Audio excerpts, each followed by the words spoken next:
share our thoughts, our ideas as we deal with this topic of resilience and brittleness and complex systems all over the world and in every industrial sector. Right? We're all working with organizations, right, who are confronting complexity, finding surprising effects, sometimes to the good and sometimes to the not so good, right, in today's modern interconnected world. And we have, for over 10 years now, been trying to develop ways to help people. And that's our topic of resilience and how to engineer and build resilience into the systems that provide services and products to human beings, serve human purposes in all the different sectors from transportation, energy, healthcare. In that sense, we are right now, I think, very much in the center of the activity, the center of the conversation. So it's wonderful to have you all here representing many different countries, many different sectors of industry, many different sectors, disciplines of inquiry, many different approaches to research and understand better the world we live in. The adaptive universe is a new perspective, and I feel that we are tantalizingly close to having a new understanding of how the adaptive universe works. And that someday people will look back on this period of time and the kind of intellectual conversation and ferment that we are having, and they will speak of it in glowing terms. Right? That we invented it here, right? In places like Antibes in southern France, where we've had previous meetings, in places like Söderköping in Sweden, where we had the very first symposium on resilience engineering, and this week here in our lovely facility here in Holland, and maybe there'll be sunshine later in the week as well. We're just pretending it's not really June. We're thinking of it's really more like April, and the weather's actually pretty nice. What we'd like to do is also thank Dolph. Dolph, would you please stand up? Jan Martin, would you please stand up?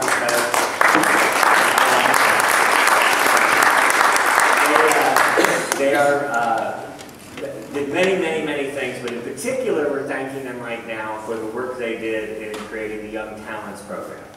And this is an innovation that we focused on to invite more of the people into the area of inquiry, to bring their ideas and projects and directions, and to give them an opportunity to share them with other people entering the field, and also to bounce their ideas off some of the veterans, like Sydney, right?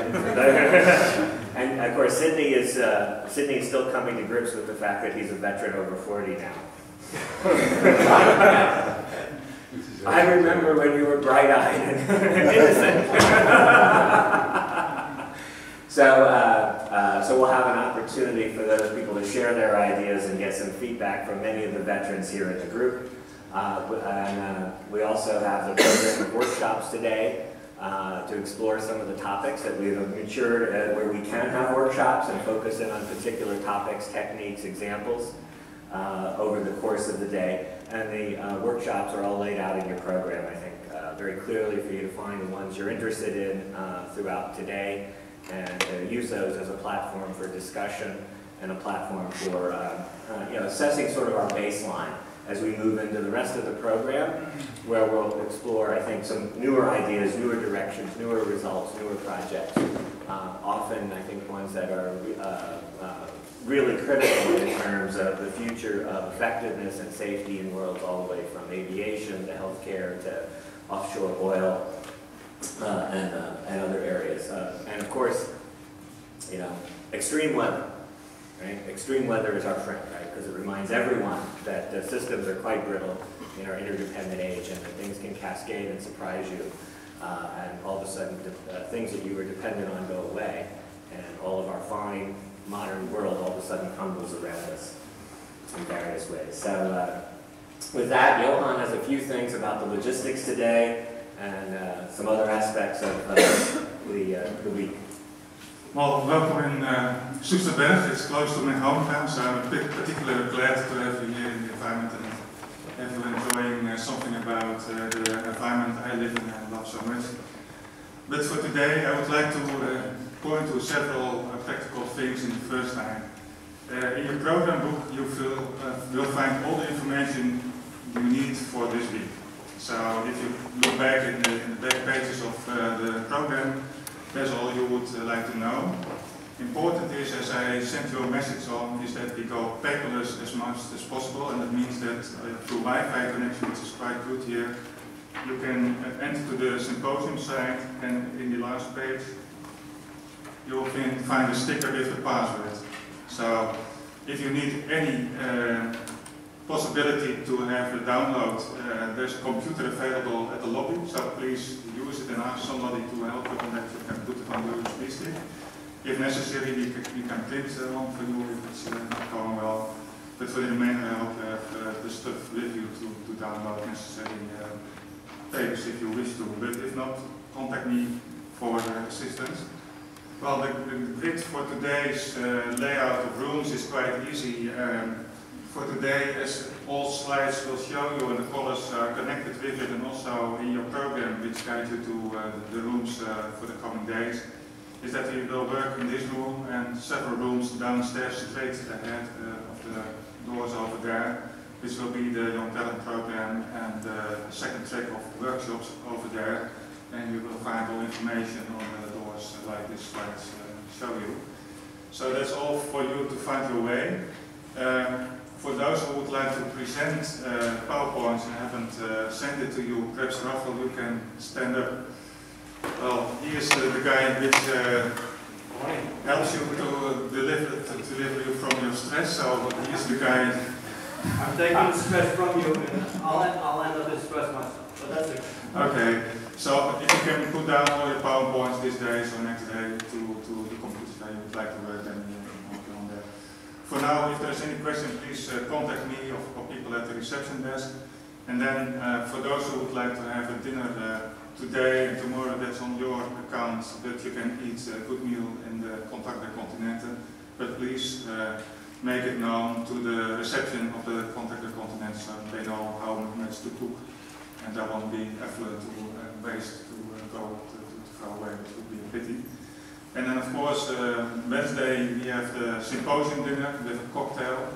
You and your partner or guest will be welcome to us, so bring her or him with you.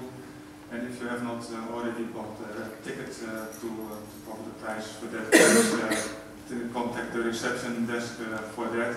But also state with how many people you will come there, so that's also to prepare the kitchen how many things. But for now, that will do the job, and I work David again. So stay up, Johan, stay up, because I mean, we'll have a big more formal introduction and thank yous tomorrow when we kick off the full meeting. But one of the people we really have to thank for everything that's happened and come together here is Johan and all of the staff.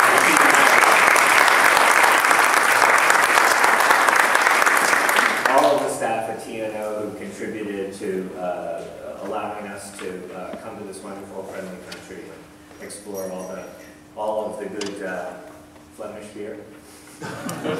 Dutch beer. Flemish, Dutch, aren't they some sort of the same?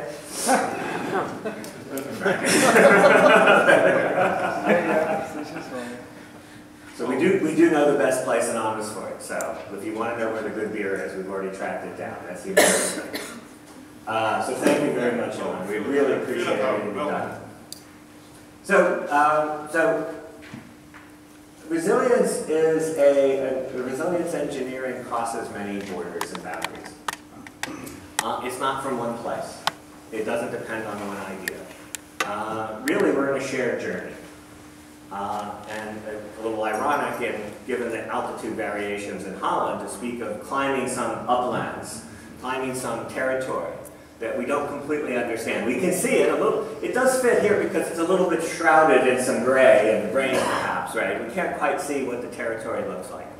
But we're climbing, and we're all on this journey. We're starting up that journey from multiple places, depending on our discipline, depending on where we sit and which industrial sector we work with, which particular problems are in their forefront, that they are puzzled over and looking for explanations and new approaches to produce new levels of success and avoid failure. And so we're in this shared journey trying to understand the adaptive universe. It's a transdisciplinary, interdisciplinary kind of effort. And of course, in those kinds of efforts, we end up with a language problem, right? because it's not simply a language of, you know, are we speaking in Dutch, are we speaking in French, are we speaking in Australian? Because, right, we're trying to identify the concepts and what goes on.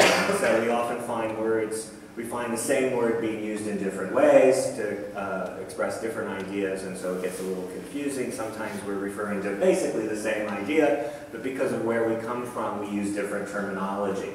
And so we're trying in the meetings like this to sort through, right, to be open to these different approaches and start to struggle and say, where are there common, what's new, what's working, right? What's going to take us further up in the exploration and mapping of this terrain? What's going to lead us into dead ends and cul-de-sacs that we have to escape from? Because they seem tempting, they seem nice, but in the end they are not allowing us to make progress so that we can solve the problems that are so pressing in so many areas. So with a little, I want to do a little introduction and a little grounding if I can operate a Windows machine, which I'm not quite sure I can do.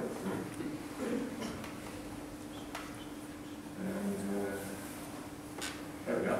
So, I want to remind people the best way to talk about the journeys is to talk about my personal journey. Right? And you have your own personal journey by which you became interested and involved in this area and bringing your background and intellectual results and sense of inquiry. So for me, in many ways, I can trace it all the way back to when Eric and I were engaged in the first meetings on human error in 1983. Though I don't think we look back at that and go, yeah, some of the ideas today were already present back at that meeting in our discussions in Bellagio. But we didn't quite realize what those ideas were really all about and how they were really transforming some of the directions we should be thinking about safety and ultra-high performance systems. The switch really started to happen for me, there's a simple landmark, and that's 1999, when NASA had 3 accidents in space exploration. And NASA could, rather than simply seeing those as cases of human error, cases of individual people making apparently simple mistakes, right, and going through the usual reactions to individuals at the sharp end, NASA did an independent investigation and stepped back and said, wait a minute, it's an organizational accident. And it's an organizational accident that happened because we were under what they called, officially at the time, faster, better, cheaper pressure. So under the pressure could better achieve acute goals. To optimize relative to easily measurable criteria, they were getting better and better until they had this series of accidents. And then it was, oh, wait a minute, whoops, what happened? And so the independent board came back and said, it's an organizational problem, and we need another parameter besides productivity and efficiency and short-term quality metrics in order to manage these difficult high-risk projects with high uncertainty. We need something else that tells us about, are we starting to cut corners inadvertently? And in those days, they thought that risk analysis could be modified to do it, the classic forms of risk analysis. So in 2000, they had a meeting called Design for Safety, and that was my first point to go public and plant the flag and say, what we need, right, is the ability to assess resilience and brittleness. The system was too brittle. We didn't realize how brittle it was until a collapse occurred. Right? And then we're shocked. And so we can anticipate these things by trying to develop ways to measure brittleness and resilience. And that isn't quite measuring risk, but a way to anticipate the trends. And so increasingly brittle systems under faster, better, cheaper pressure became one of the key diagnostic cues and spurs to the development of this area. And it's founded on a trade-off. And now, ironically for NASA, they didn't listen to themselves, right? Because there was an organizational dynamic and adaptive cycle going on. And so NASA's administrator was embarrassed by having a Design for Safety program. What, we don't do things safely already? We're NASA, right? And so they changed the name to Engineering Complex Systems, right? And then it was, well, of course NASA engineers complex systems. What else would NASA do, right? That's why we exist. So why we need a special program? So they ended the program, right? Right, John? We had a project. We were all set to go and try out what we imagined would be the techniques with a partner. And then, of course, in 2003, you have a repeat with the Columbia accident. And essentially, another independent board coming to the same conclusion that the system was becoming increasingly brittle. Surprises were occurring that told you were operating outside the boundaries of your plans and predictions. And they couldn't recognize they were outside the boundaries, thinking they were still safe, when in fact they had very strong signals that they were in an unsafe territory, an unknown territory, all right, until tragedy struck. Again, a collapse in the face of brittleness. So about the same time, remember Eric first laid out the efficiency-thoroughness trade-off as a way to understand, right, the balance between hindsight and foresight in safety. Right? And with hindsight, we were saying, why weren't you thorough? Right? When in foresight, everyone needed to be efficient, was under pressure to be efficient. So we were, once again, finding ourselves walking down the same path. In earlier days in doing this, we were running down the path, but with time, we're only walking down the path now. And so it was very natural for us in 2003 to say, it's time to plant the flag. Right? With the Columbia accident, the other developments here in Europe, it's time to say we can do this, or at least we think we could. So that's when we gathered a group in Sweden in 2004. With the first meeting, this is now the 5th in the series. So we started there, and that original meeting was really more of a question to everyone. Can we do this? What would it look like? Is this feasible? Is this important? And to our pleasure, I think the answer of everyone was, they often looked at us like, but at the end of the day, right, everyone was convinced there is a way to do this. And so the journey, climbing that terrain, exploring, mapping that terrain began. Now, what's happened though is these issues have become more and more popular because more and more communities, more and more nations, more and more agencies, more and more sectors have started to confront complexity in many ways. And so one of the slides from 2000, this is before Columbia, right, in setting up the request for how do we balance productivity efficiency measures with things, as I was claiming, needed to be resilient. This was one of the slides from the Design for Safety program in 2000.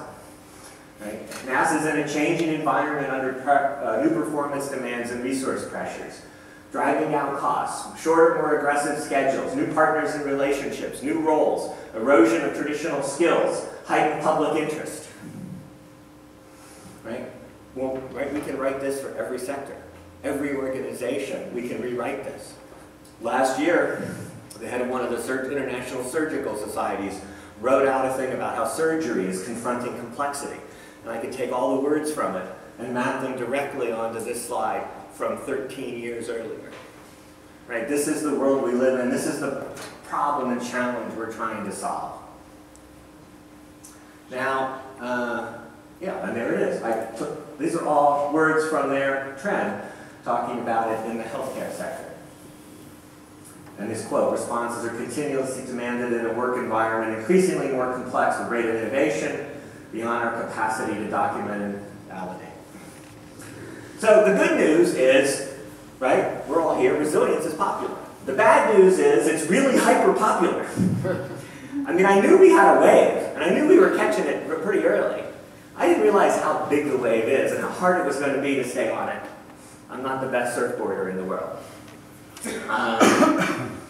So the word has been taken over by everyone and used in every direction.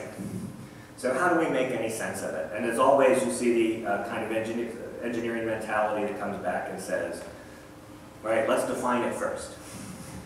Let's tie it down. Let's argue about the definition. And it's very quickly easy to see in the debates, the multiple perspectives that are trying to map this terrain, that there's not going to be a single perspective or a single definition or a single way to use the word.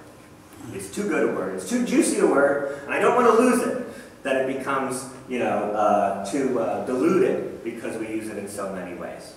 So this is my way of trying to organize the debates and the different ways people use the word resilience. So as I get involved in this, whether it's after hurricanes and tsunamis, flooded cities in the south of the U.S., right? What happens? We see a lot of groups who want to see resilience as rebound. Right? Why does this community rebound faster than the other community in the aftermath of the hurricane or the tornado, the extreme weather event? Why do some people bounce back from a series of stressful events or a traumatic event in their life better than others? And so one of the ways people use resilience, and this actually has a tradition that goes back in the organizational thinking, that resilience is about rebound. And that's one of the ways we see it often expressed. And rebound is really weak because in the end it's restating the question. Just a way to restate the question of why do some groups, organizations, have an adaptive capacity to continue to stretch, right, at the boundaries when surprises and challenge events occur. So it ends up not being very productive directly. The major result that's happened from people studying rebound has been studies of physiological stress.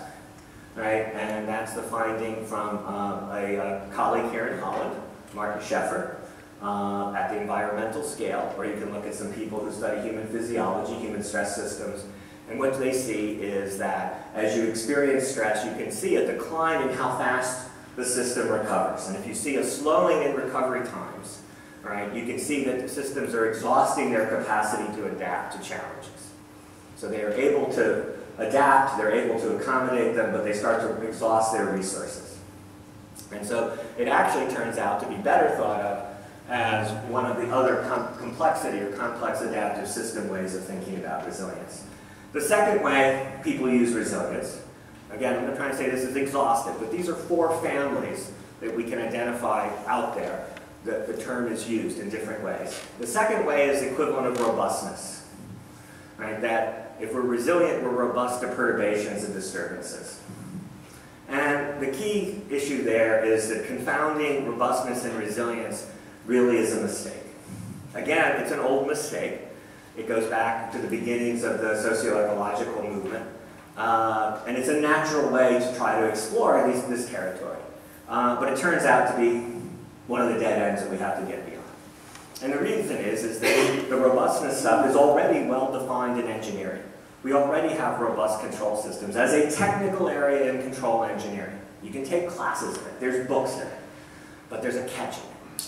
Right? So one of the people I work with, John Doyle, is actually one of the textbook writers in this area. Right? And he knows it's not the same because in robust control you have to have a good model of the disturbances. You can build and you can change your target function, right, to not simply optimize certain target dimensions, but also, right, to try to minimize certain things you don't want to happen, right, or to be able to be effective when certain things go wrong. But it requires a good model of the disturbances or perturbations. If you know a lot about the perturbations, if you understand them in detail, we can already build robust control systems, and they're already in systems that we depend on every day.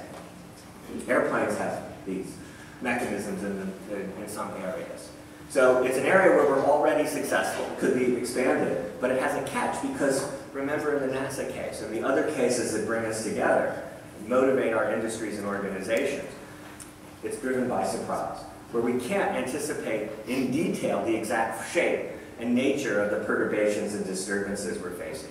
We can understand something about the shape of surprise to come, right? But the details, right, are details that we have to experience still in the future.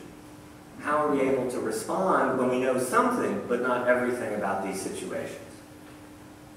So, expanding the base capacity to handle more disruptions is a good thing, but doesn't really touch our topic.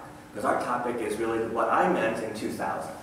When I started this at NASA, when I was proposing resilience, I meant it as the opposite of brittleness.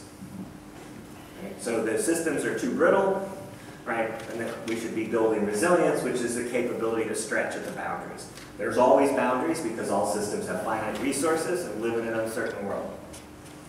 Right? And one of the ironies is that one of the reasons we get surprised is we're successful. Right? It's not a product of our failure, it's rather a product of our success, which builds new interconnections, which means that the challenge events are different than what we were used to. And so how do we continue to keep a system effective and performing when those surprise events occur? Bringing extra adaptive capacity to bear is the way I phrase it, but people phrase it different ways. right, in the face of the potential for surprise? How do you act when surprise occurs? How are you prepared for surprise? The paradox of being prepared for surprise was one sense. Now, as I worked more with John Doyle from Caltech, this control theorist, I started to realize I wasn't climbing the terrain in the best path, because there was more to think about in terms of how resilience works and the dynamics. And John's approach is to think about this as a fundamental problem, using examples from biology, the internet, glycolysis, all kinds of things. And what he's trying to do is build a theory of what he thinks of as a layered architecture. In other words, there's some architectures, there's some way of putting together these multi-layer, multi-network, multi-node systems, like the internet or evolution in biological systems. And you can put it together in a way that it will continue to adapt and change to accommodate surprise, even when, right, the new challenges that come out of the organism or system are completely unanticipatable. They haven't happened yet. The environment that they live in doesn't exist yet. And so he sees it as an architecture problem, and he sees it that we really have an opportunity to create resilient control. And so it's become, in many circles, defined as the agenda for developing resilient control.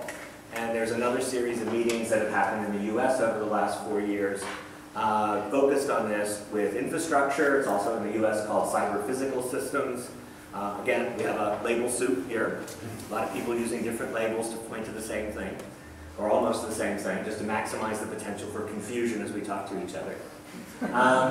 So it's this idea, and I want to mention that, that the contributions to this, two of the last 4 Nobel Prizes in economics are not traditional economists, but people actually touching on this architecture problem. Elinor Ostrom, who passed away last year, I think won it 3 or 4 years ago, and she studied this process and said empirically, and found existence cases around the world in various settings where we're able, as human systems, to find ways to regulate our relationships, right, in order to continue to be adaptive and sustain scarce resources in highly pressured situations and satisfy multiple goals. And then this year, Al Roth won the Nobel Prize. And again, what's it about? It's partly experimental and partly theoretical in economics. But what was he looking at? Again, how do we just create stability, right, in these adaptive networks, in these co-adaptive networks? And again, it's both theoretical, but it was practical, because he's applied this to things like the kidney exchange program. And there are a few dozen people alive because of the practical application of understanding an adaptive system, and what are the rules that keep an adaptive system coherent and stable in the face of different disruptions, so the different parts of the system can satisfy their goals. So we live in an interdependent world. That's what we mean by complexity. Right? It's good to do traditional risk analysis and reliability and improve different parts of our system with all the techniques we've had in the past. It doesn't replace those techniques, but builds on them to tackle, right, the problems that happen in a complex world where these interdependencies come to the fore. The old techniques are not enough to handle that kind of a system and the puzzles it creates.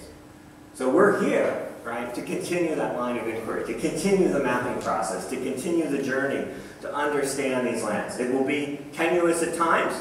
Sometimes we're going to have to back up, go sideways, sometimes even go back downhill in order to find a better path up. As we climb, we will occasionally discover new terrain, new terroir. I can't pronounce it right, sorry, no. But each one, they have a wonderful variety of grapes for different style wine, or food that has a special taste. The mushrooms are very good on this side versus that side. Who knows? We are still in the process of discovering what this terrain looks like. And I really want to welcome you here and joining us. Many of you have been engaged for a while. Some of you are becoming engaged more recently. But we need your insights. We need your energy. And I look forward to sharing ideas and learning from you over this week. So thank you, and let's have a wonderful day at our workshops.